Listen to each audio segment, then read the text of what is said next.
Bom dia, pessoal. 7 da manhã, bom dia. Hoje é dia 23 de fevereiro de 2026. Nós estamos numa segunda-feira, começando aqui mais uma edição do Seu Desperta. E hoje os destaques são os seguintes. O Congresso Nacional, agora aproveitando que começou de verdade o ano novo, né? Porque acabou o carnaval, começa o ano novo no Brasil. As coisas são um pouco atrasadas assim em relação ao que prevê o calendário gregoriano. Mas o Congresso Nacional tem definições importantes essa semana.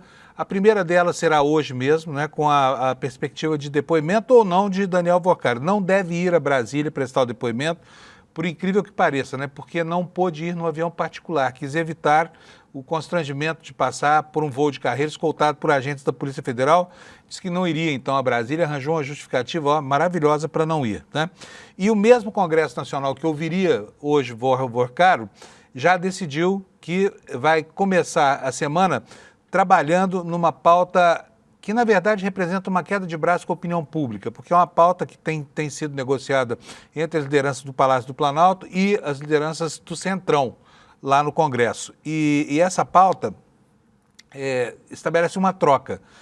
Por exemplo, o projeto da dosimetria, que foi pelo presidente Lula, teria os vetos analisados e derrubados, o que poderia implicar uma pena menor para o Jair Bolsonaro, e em troca disso o Congresso seguraria a CPI do Banco Master. Tem 3 pedidos lá, um na Câmara, um no Senado e um no Congresso Nacional, que é Câmara mais Senado.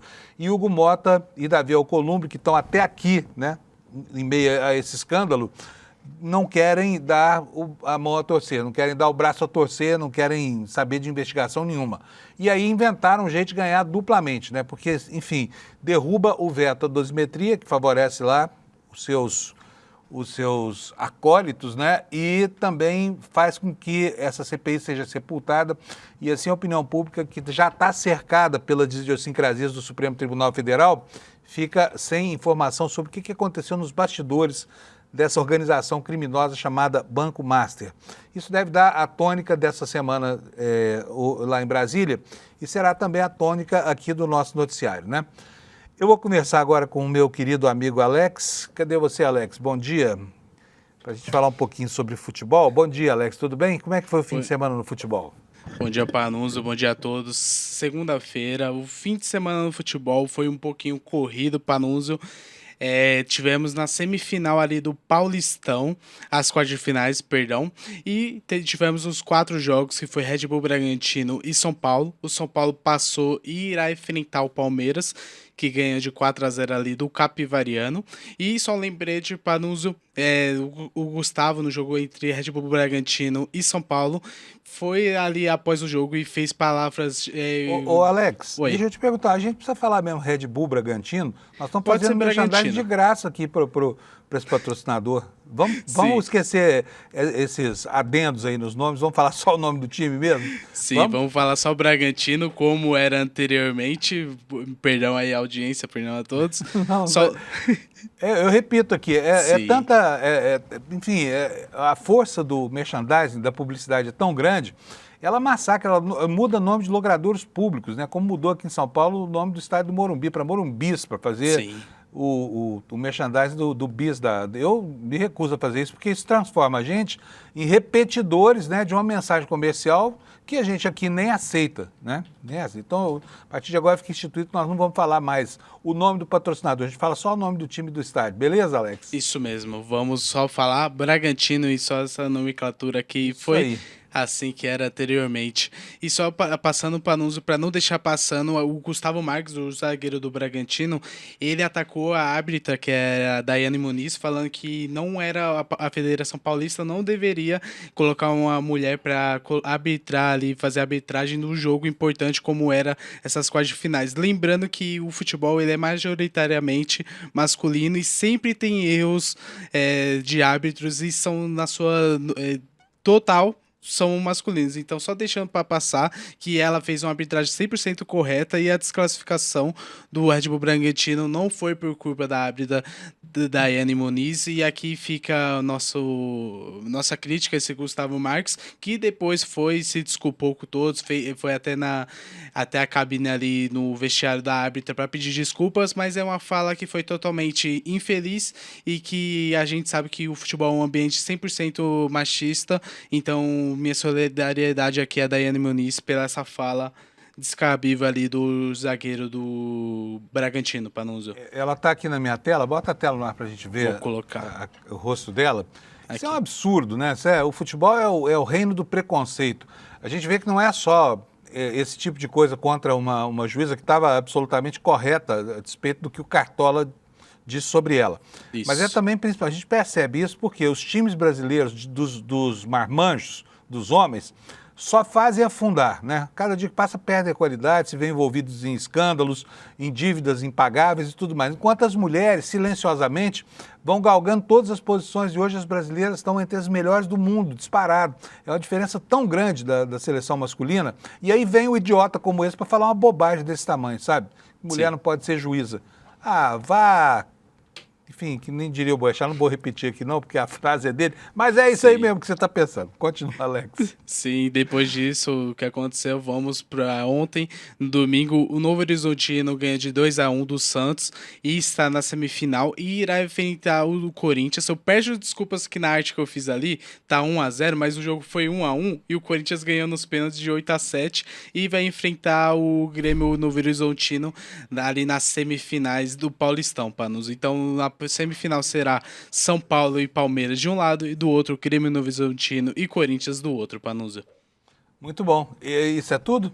Isso é tudo. Qualquer coisa a gente volta aí com mais notícias do mundo do futebol Muito e do mundo, Panusa. Tá ótimo, Alex. Então, gente, fica instituído que a partir de hoje não tem mais Red Bull Bragantino aqui não, tá? É só Bragantino.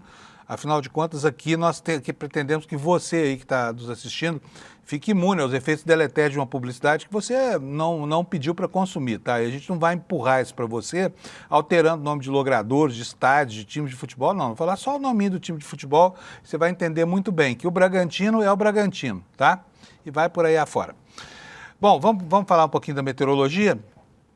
Mapa da meteorologia, esse é o mapa dos alertas da meteorologia. Você pode ver que o centrinho do país, o Planalto Central, né, e a pré-Amazônia, hoje vão estar debaixo d'água. Aguaceiro aí que vai desde a região do Quadrilátero, lá em Minas Gerais, passando pelo Triângulo Mineiro, subindo por Goiás e Tocantins e entrando pelo Mato Grosso do Sul, Mato Grosso e Pará. Essa zona é onde vai chover torrencialmente hoje durante todo o dia, tá bom? Aqui, mais abaixo, olha, a gente pode ver aqui que no litoral de São Paulo e nessa região aqui próxima à Serra do Mar, que inclui a capital de São Paulo e a capital do Rio de Janeiro, as duas cidades mais populosas do Brasil, hoje também vai ser um dia de grande chuva, né? Vamos ver o que diz aqui esse alerta? Acumulado de chuva entre 2 e 3 litros, entre 20 e 30 litros por metro quadrado, até 50 litros por metro quadrado por dia. Baixo risco de alagamentos e pequenos deslizamentos em cidades e em áreas de risco. Então aqui as recomendações do INMET. Evite enfrentar mau tempo, observe alteração nas encostas principalmente, evite usar aparelhos eletrônicos ligados à tomada e obtenha informações da Defesa Civil no telefone 199, se você estiver em alguma dessas áreas de risco, tá bom? Vamos voltar aqui para o mapa do INMET, eu vou diminuir o tamanho para a gente enxergar aqui o restante do Brasil. Então é isso, olha, temos um alerta de aguaceiro lá no litoral do Pará e do Maranhão, nessa região central do Brasil e também aqui na zona próxima ao litoral, desde São Paulo até o Rio de Janeiro. E agora nós vamos para saber como é que vai ser o tempo aí na capital do seu estado, para que você possa ter uma noção de como é que vai ficar o seu dia, tá? Começando, como sempre, por Porto Alegre, onde vai fazer de novo um dia bastante quente, com 31 graus de temperatura máxima e sem nenhuma previsão de chuva, tá? Então os gaúchos que estão ardendo no calor desse verão vão arder um pouco mais ao longo do dia de hoje.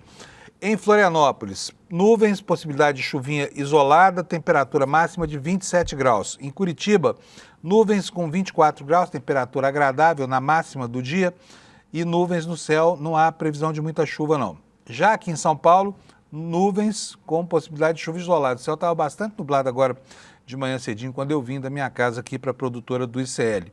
No Rio de Janeiro, 28 graus de máximo, portanto vai ser um dia de temperatura agradável para os padrões do Rio de Janeiro. Pancadas de chuva e trovoadas isoladas. Aqui chove bastante, né? Rio, Vitória e Belo Horizonte. Em Vitória a máxima vai ser de 30 e em Belo Horizonte a mesma coisa com 27 graus, né? E agora vamos aqui para o centro-oeste brasileiro. Primeiro começando por Brasília, onde a máxima será de 26 graus. Chove, tá? chove também em Goiânia, onde a máxima será a mesma, 26 graus. E em Campo Grande, muitas nuvens, previsão de chuva pequena, se houver, 31 graus de temperatura máxima. Lá em Cuiabá, a temperatura chega a 32, vai ter pancadas de chuva e trovoadas. Em Porto Velho, a máxima vai ser de 30, também chove bastante. Em Rio Branco, muitas nuvens no céu, com 30 graus, sem previsão de chuva. Em Manaus, muitas nuvens, 29 graus Celsius de temperatura. Deixa eu descer o mapa aqui, porque senão a gente não vai enxergar aqui nem Roraima. Está aqui, ó, Boa Vista, 35, a capital mais quente hoje até aqui. Mínima de 24 graus, quer dizer, o dia já começa, nas horas mais frias lá em Boa Vista, já está mais quente do que em muitas capitais brasileiras, né? Mas enfim, a máxima vai ser de 35 e não chove. Em Macapá, 30 graus de máxima, só nuvens no céu, mas não chove, não há previsão de chuva. Em Belém do Pará, 28 graus de máxima, aqui chove, tem previsão de trovoadas isoladas, tá? E em Palmas, no Tocantins, temperatura máxima de 30 graus, chuva e trovoadas isoladas. Agora vamos aqui para o Nordeste, começando por São Luís. Nuvens, pancadas de chuva e 29 graus de máxima. Em Teresina, nuvens também com pancadas de chuva e temperatura máxima de 31.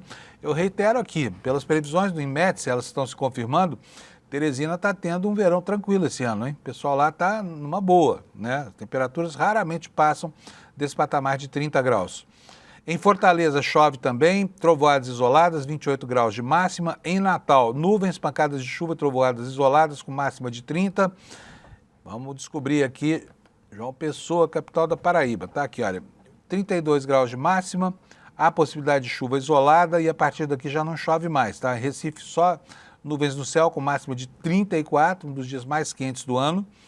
E em Maceió, 33 graus também, bastante calor, para quem puder, né, ter a alegria de ir para a praia hoje, vai ser um dia legal.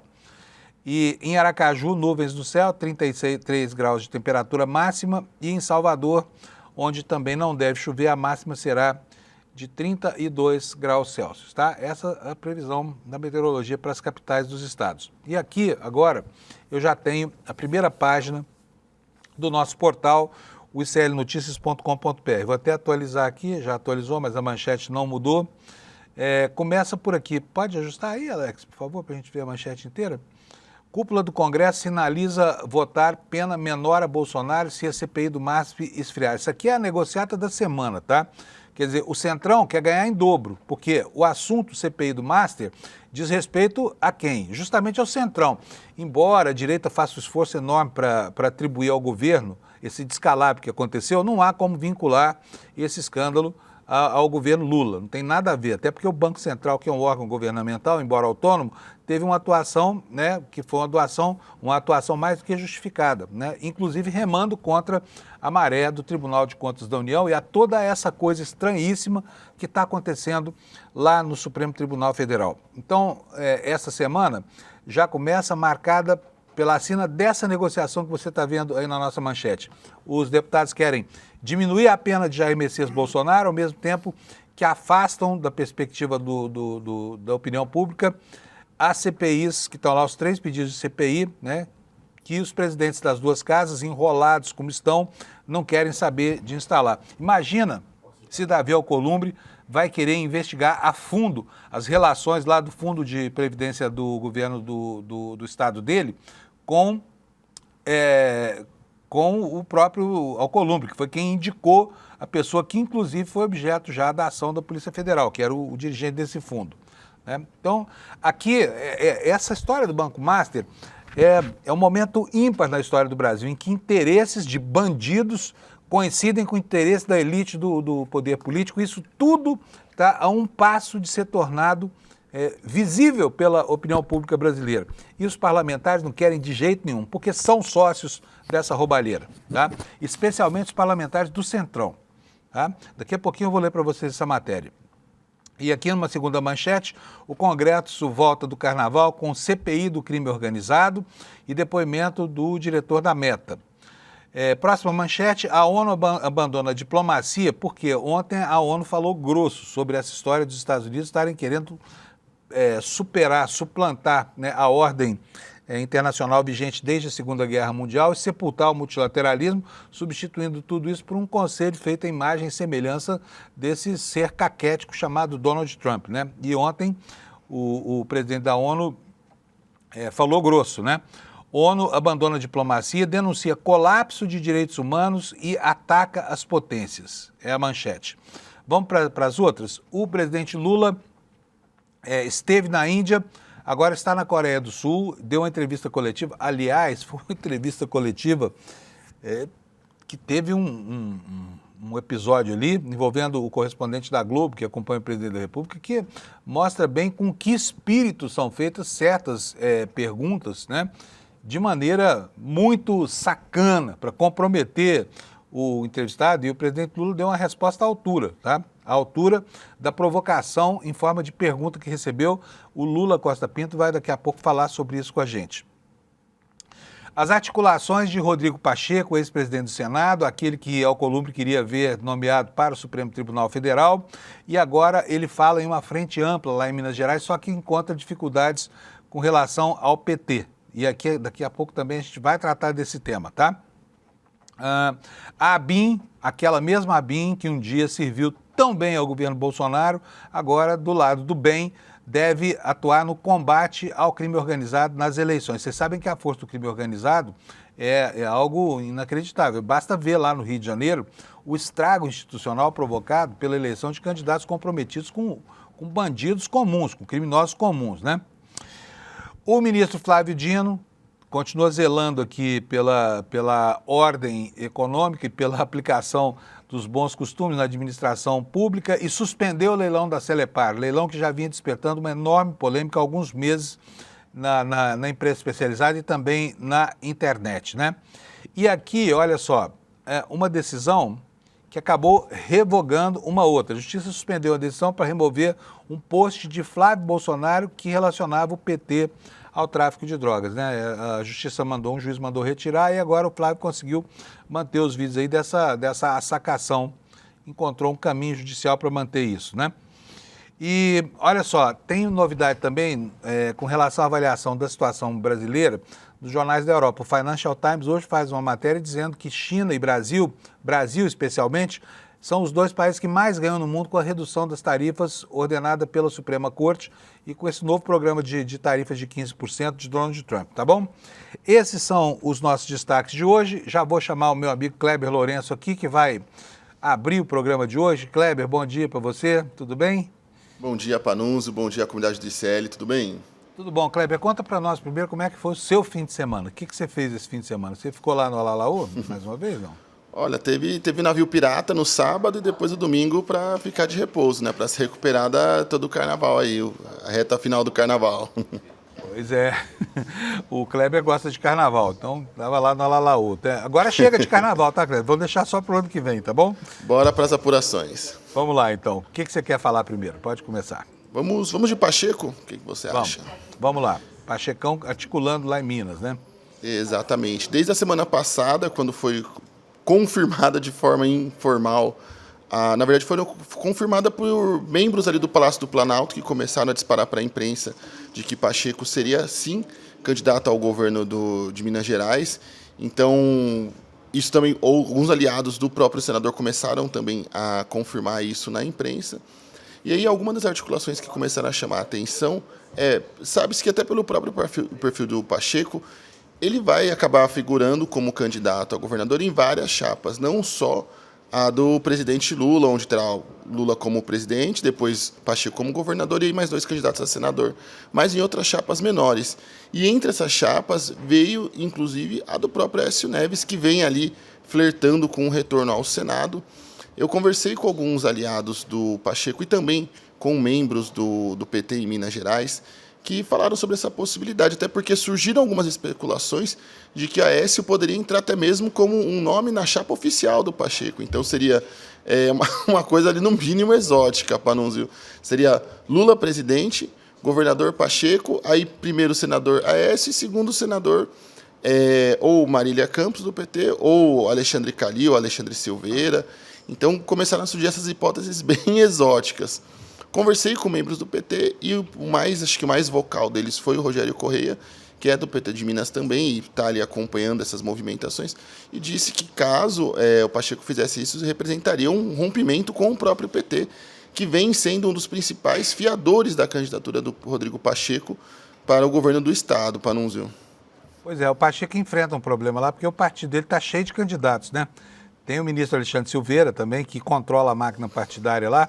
Agora, essa ideia de uma frente ampla, incluindo PT e Aécio Neves, é uma ideia bizarra, né? Será que é possível isso?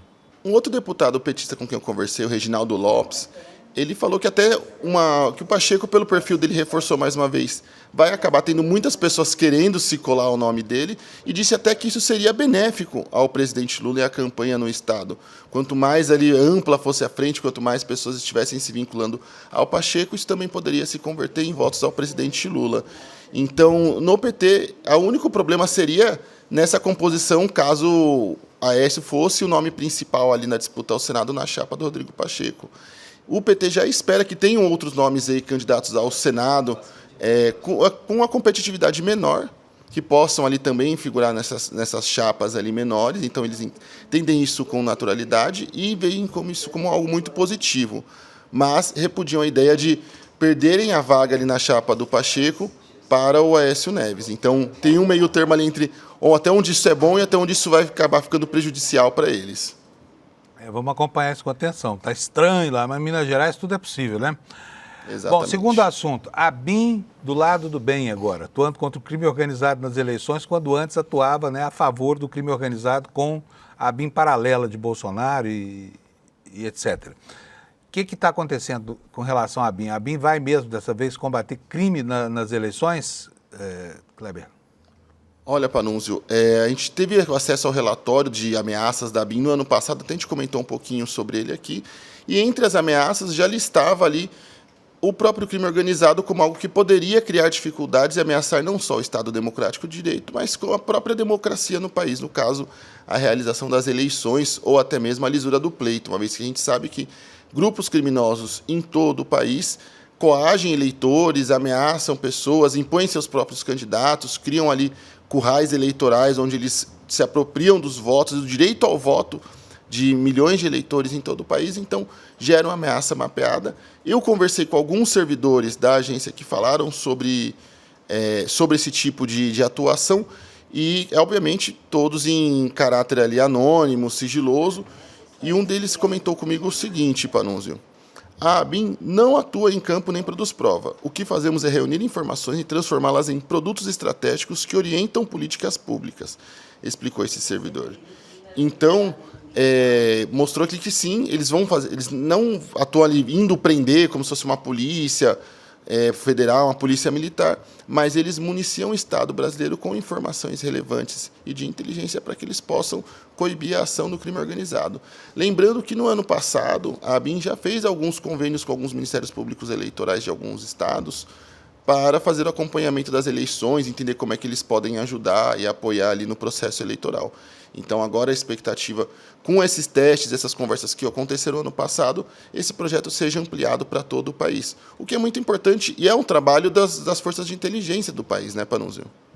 Kleber, eu queria voltar um pouquinho para trás aqui com relação ao assunto do Rodrigo Pacheco, porque o Rodrigo Pacheco tem implicações grandes, inclusive, na agenda do Congresso Nacional, porque o Davi Alcolumbre queria que ele fosse o escolhido pelo presidente Lula para integrar o Supremo Tribunal Federal. Não conseguiu, o Lula insistiu com ele por essa candidatura ao governo de Minas Gerais, provavelmente disso decorre algum compromisso político. Agora eu quero saber se efetivamente ele encampou a ideia de ser candidato ao governo de Minas Gerais ou se isso ainda é só um projeto em gestação.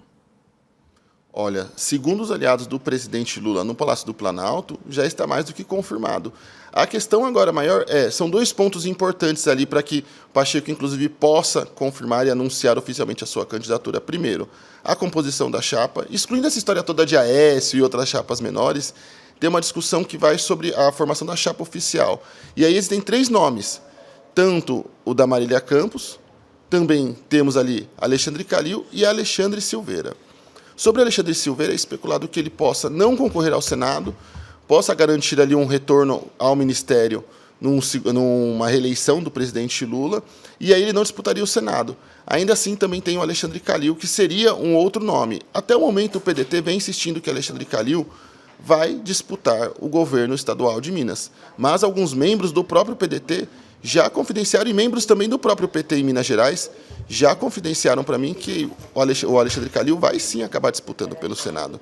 Então isso já é algo meio pacificado. Então nós temos na chapa oficial 2 vagas para o Senado e 3 nomes de senador. E além disso, temos a questão com o partido. Apesar de os aliados do Rodrigo Pacheco falarem que as negociações com a União Brasil já estão bem encaminhadas ali, quase que confirmadas, obviamente só está confirmado com a ficha de filiação assinada. Então, não está certo ainda e, inclusive, é tanta indefinição que o próprio PSB vem reforçando que está de portas abertas para o Rodrigo Pacheco. Então, a gente tem esses 2 pontos ali para que o nome seja confirmado. A definição dos nomes das chapas para o Senado e o partido com o qual ele se filiará para disputar a eleição. Muito bem. Vamos falar um pouquinho do caso Master, porque o caso Master abre uma janela lá no Congresso Nacional. Hoje o Vorcari deveria estar depondo lá em Brasília, mas não vai, né? O advogado dele, o Roberto Podival, disse que não vai, porque não quer se submeter ao constrangimento de viajar no avião de carreira escoltado por policiais federais, ele queria ir de jatinho. Aí me ocorre aqui a pergunta, que com certeza o Kleber não tem uma resposta para ela. Assim, como é que o sujeito que está com todo o seu patrimônio bloqueado ainda tem condição de se deslocar num jatinho particular, caro como o dele, que é um jatão, para um compromisso em Brasília?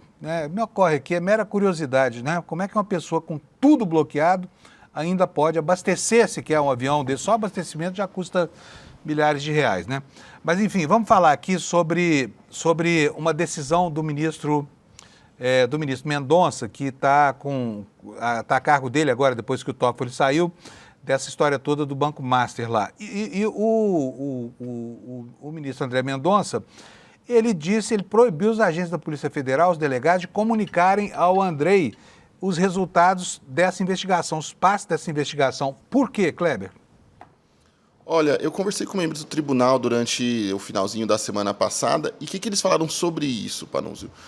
Que seria mais ou menos um recado ali, ou uma chamada de atenção ao Andrei Rodrigues, já que eles afirmam que quando o diretor-geral da Polícia Federal fez aquele relatório sobre o Toffoli e entregou ao Fachin, ele teria feito uma investigação irregular contra o ministro do Supremo. A gente já conversou sobre isso algumas vezes, dentro do que foi passado e foi revelado a público, uma vez que todo o caso está em sigilo. Aparentemente, o diretor-geral da Polícia Federal seguiu o rito normal de localizar uma autoridade dentro das investigações, consolidar as informações, entregar ao chefe daquele poder, no caso, o próprio Edson Fachin, e notificando sobre as informações, e Edson Fachin encaminhou isso para a PGR. Então, dentro do processo habitual, ocorreu dentro dos conformes, mas eles alegam que não foi só ali a localização dos nomes, das conversas no celular do Vorcaro, e sim que o André Rodrigues fez uma investigação junto com a Polícia Federal contra o ministro do Supremo. Então, isso acabou irritando alguns ministros do tribunal, até uma parcela majoritária deles ali que acharam aquilo um absurdo. E, então, esse afastamento dele de ele poder acessar as investigações vem de uma chamada de atenção de, isso que você fez não foi bacana, não gostamos, então fica o nosso recado. Muitos ministros do tribunal também reconhecem que provavelmente essa decisão vai acabar caindo ao longo das próximas semanas ou meses, Panunzio. Até porque é uma situação localizada, o André Rodrigues ele goza ali de muita proximidade e reconhecimento dos membros do Supremo Tribunal Federal, inclusive um dos mais próximos a dele é, por exemplo, o Alexandre de Moraes. Então, acreditam que isso não vai durar muito tempo. Muito bom. Tá bom, Kleber. Por hoje era só, né? Tá bom para começar. Só uma coisa interessante sobre a ida do Vorcaro para a CPMI. Eu conversei com alguns membros, alguns parlamentares da comissão, e eles alegaram que o Vorcaro acabou não indo, não só por causa da questão do jatinho.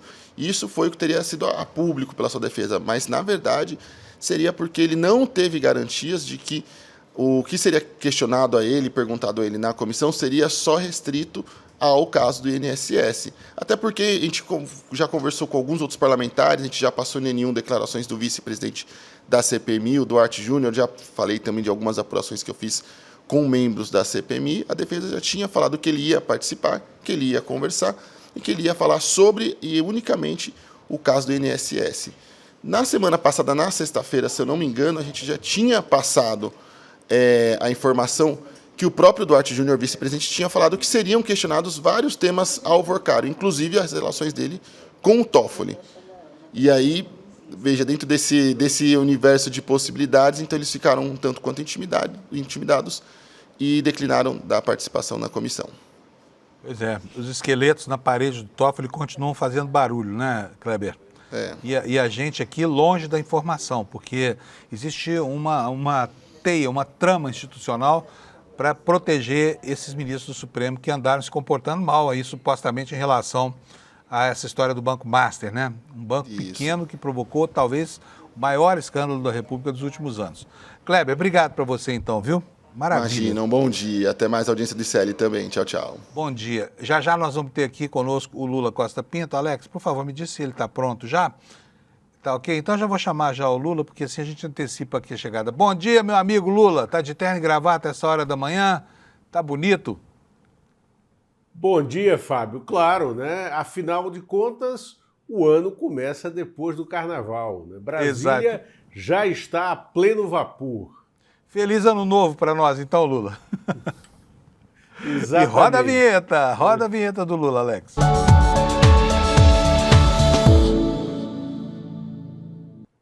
Gente, hoje é dia de informação fresquinha na Revista Liberta, a melhor revista do Brasil, e o Lula está lá com as informações da coluna dele. Maravilhosa. Lula, qual é o destaque da semana nessa história da... Bom, no seu espaço na revista?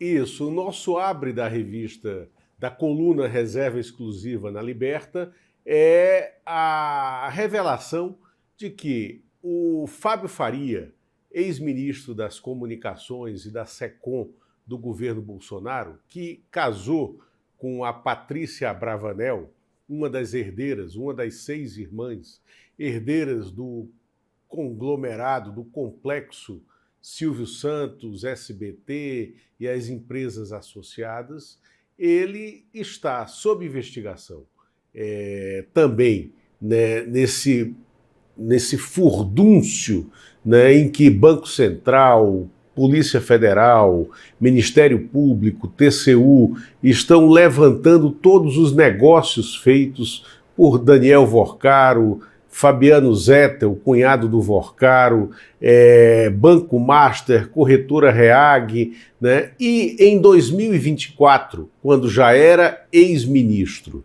né, e estava prestando serviços como diretor de Relações Institucionais do BTG, né, do BTG Pactual, banco do André Esteves, o Fábio Faria foi comissionado em 70 milhões de reais pela venda de um complexo eólico na praia de Galinhos, no Rio Grande do Norte, para o Master.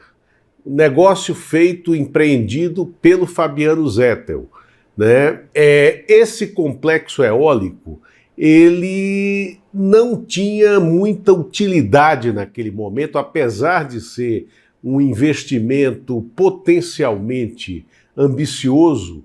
Por que ele não tinha utilidade? Porque não havia, como não há ainda, as linhas de transmissão conectando essa usina eólica ao sistema unificado de geração de energia do país.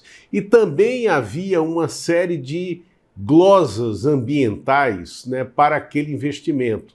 Ainda assim, ele foi negociado, ele entrou no portfólio do Master, do Zettel, e ele calçou falsas operações de crédito criadas dentro daquele sistema do Zettel, do Master, do Vorcaro, de abrir empréstimos para financiamento de negócios privados sem lastro, né? E ele abriu empréstimos no montante de 1 bilhão e 600 milhões de reais. Ele não o Fábio Faria. O Fábio Faria foi apenas o corretor dessa venda e foi comissionado por isso. Porém, essa venda está sendo investigada agora e ela está colocando no rol de investigados as herdeiras do Silvio Santos. E isso provoca um grande constrangimento né, na família Silvio Santos e tal. Essa nota, publicada desde a madrugada do sábado na revista Liberta, fez com que o Fábio Faria sentisse, né, o revés de ter feito negócios como se não houvesse amanhã com o Complexo Master. Só que o amanhã chegou, né? Ele ontem passou o domingo se explicando internamente, inclusive telefonou para a gente no ICL para dizer que não, assim, isso de fato aconteceu, isso de fato está provocando um grande constrangimento, mas que isso não deveria ser investigado. Por quê? Porque foi um negócio feito entre entes privados. No momento, 2024, sobretudo março de 2024, quando o Vorcar, o Zettel, o Banco Master eram os maiores compradores da economia brasileira, eram os grandes, eram os Pac-Man, né, da indústria brasileira. Saíam atrás de qualquer negócio para comprar qualquer negócio. Isso é fato, esse era o método deles. Mas esse era um método que já lá atrás levantava a desconfiança de quem tinha uma pulga atrás da orelha. E o Fábio Faria, como ex-ministro, ex-deputado, diretor de relações institucionais de um dos maiores bancos privados do país, não tinha o direito de ser ingênuo a ponto de fazer esse negócio como se não houvesse amanhã. O amanhã chegou, esse constrangimento está colocado e é com isso que a gente abre, né, então, a reserva exclusiva da revista Liberta. Fábio.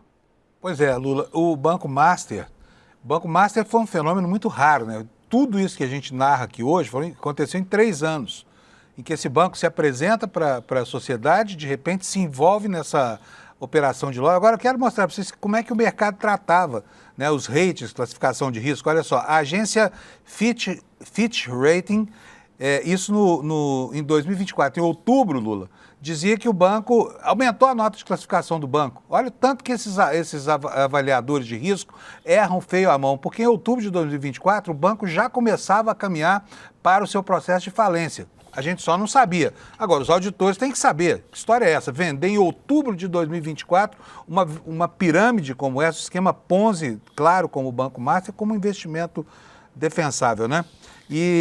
Exatamente, Fábio. Você usou aí um termo que a gente vem usando aqui também no ICL, para deixar claro que o Master fazia era o esquema Ponzi, era uma pirâmide financeira e foi isso que implodiu. E é isso que vai saltar das provas das investigações.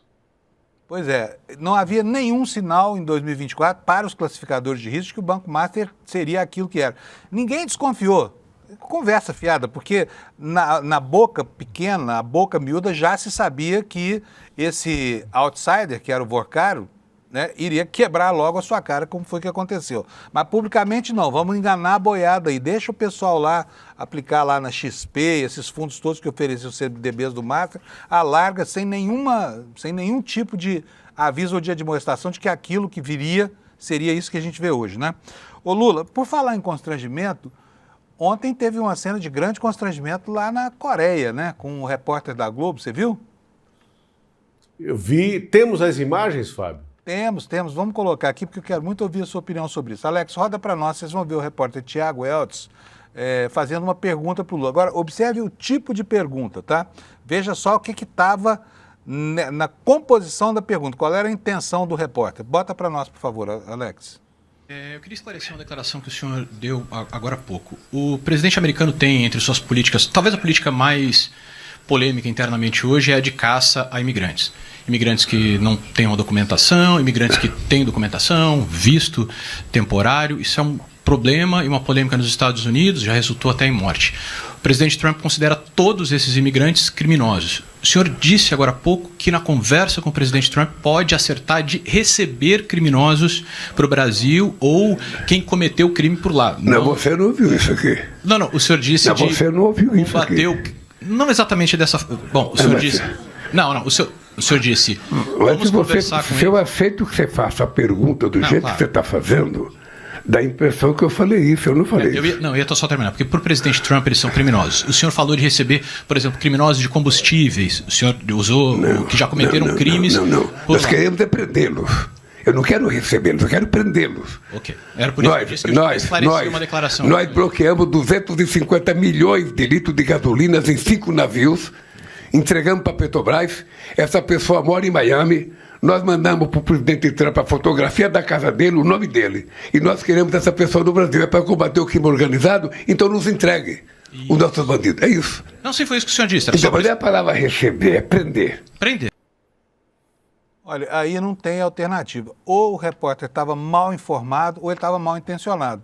É uma das duas, não pode ser. Porque o que a referência que o presidente Lula fazia era o Ricardo Magro, que é o atual dono da Refit, aquela refinaria que fazia lá refinava mais nota fiscal do que combustível para o crime organizado. Não é isso, Lula? Fábio, o repórter Tiago Eltz, ele estava mal intencionado e mal dirigido, tá? Mal dirigido pelo Sistema Globo, que enfrentará a sua primeira eleição presidencial no Brasil com a terceira geração dos Marinho no comando da emissora. O que aconteceu, né, nessa entrevista coletiva na Índia, o que aconteceu, esse acontecimento é muito sintético, né, do que precisa ser feito nas organizações Globo, já agora, no começo do ano, até março, começo de abril, né, para o processo eleitoral, que virá e que será muito duro, que será sangrento do ponto de vista de comunicação.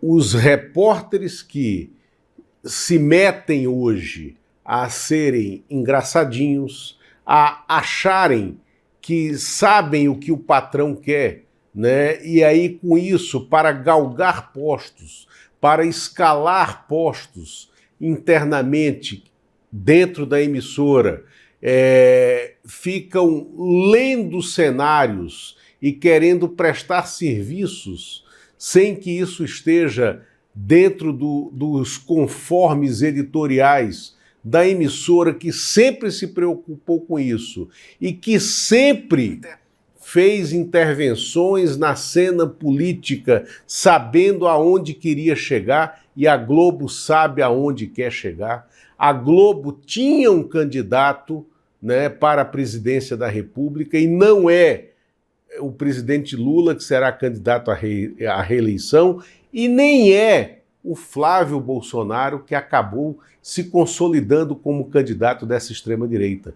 A gente sabe que a Globo queria fingir que mudava, né, essa relação política no país, trazendo um novo outsider, entre aspas, porque não é outsider, Tarcísio de Freitas, de São Paulo para o cenário nacional. Deu errado.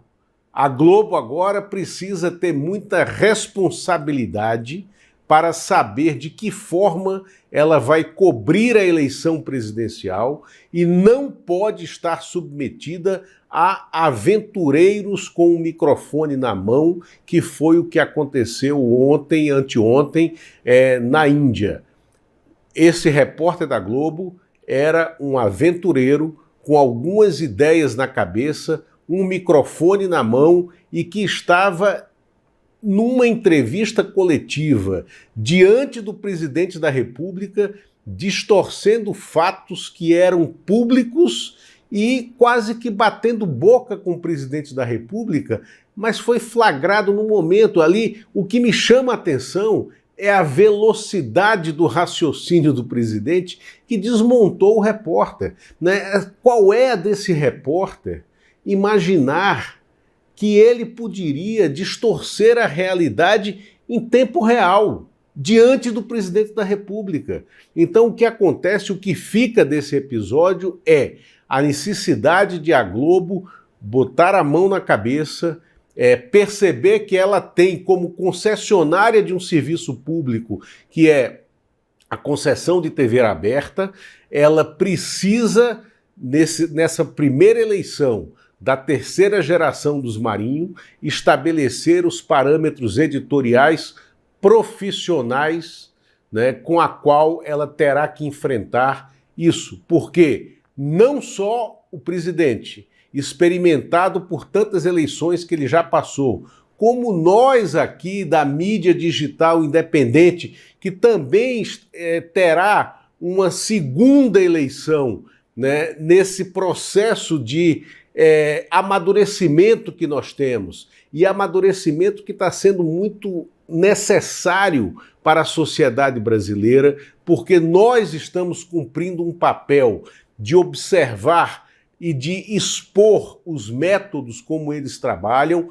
Nós estaremos de olho. E episódios como esse não podem se prestar às distorções que sempre aconteceram fazendo intervenções no processo político. É por isso que esse episódio é fundamental, Fábio, nesse processo, e por isso que a gente está falando dele aqui.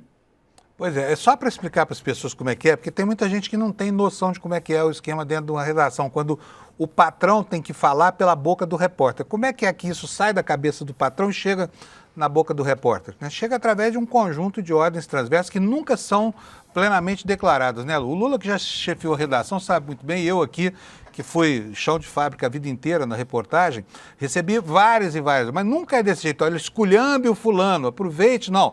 Isso aí tem um bocado de voluntarismo do profissional, viu, gente?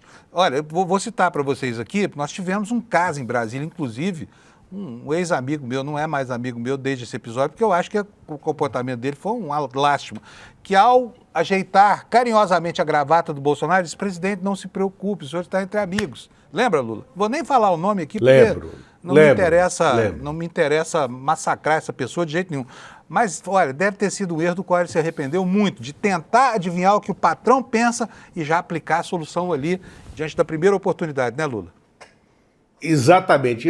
Usando uma coisa que você falou aí, de ter chefiado redações, eu sempre falava nas redações pelas quais eu passei e que tive cargo de chefia em algum momento, na Veja, na Época, no Correio Brasiliense. Eu dizia o seguinte: olha só, repórter só está pronto quando diz não para chefe. Eu quero que os repórteres digam não para mim.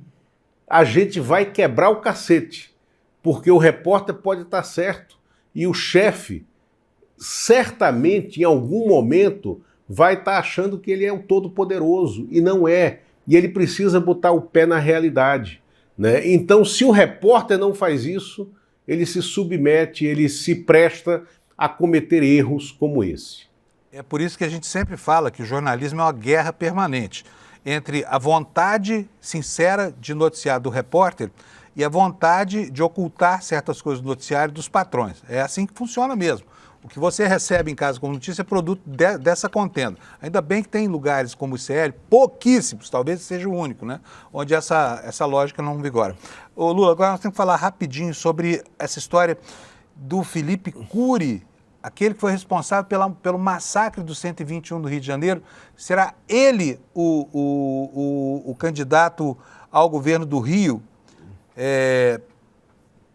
pela plataforma da direita? Exatamente. Está brincando? Exatamente. Então, Fábio, quando aconteceu aquela chacina dos 121 no Rio de Janeiro, em novembro do ano passado, se não me engano, a gente já dizia aqui no ICL, o Felipe Cury, que comandou aquela chacina, será o candidato ao governo do Rio.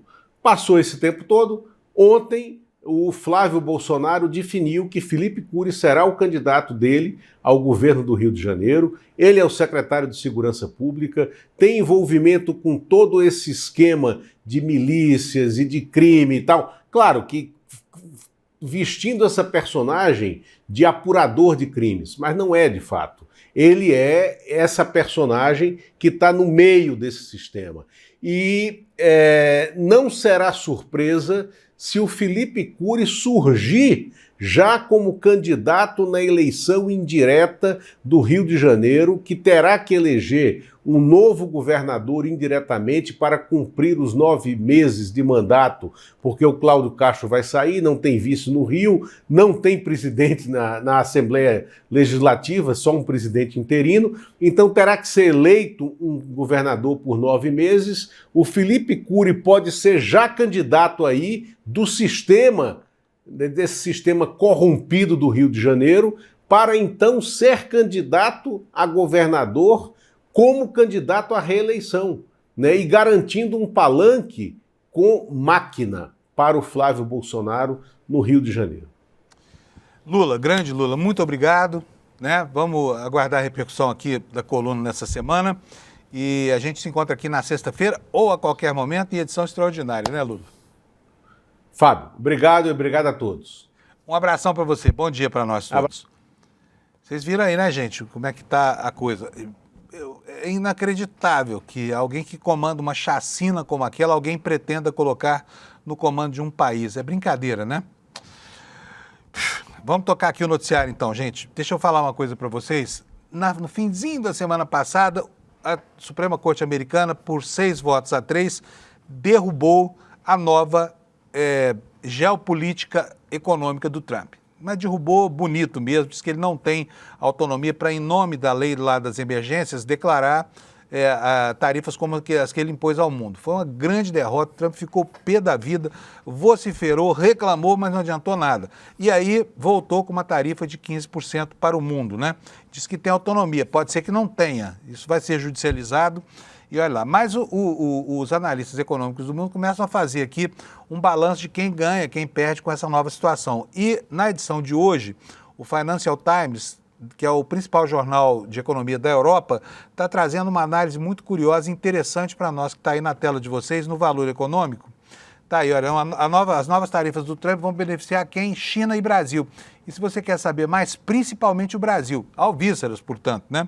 Vou ler aqui para vocês um trechinho, depois vocês vão lá no site do Valor Econômico, a matéria está aberta, vocês podem ler ela inteira, tá bom?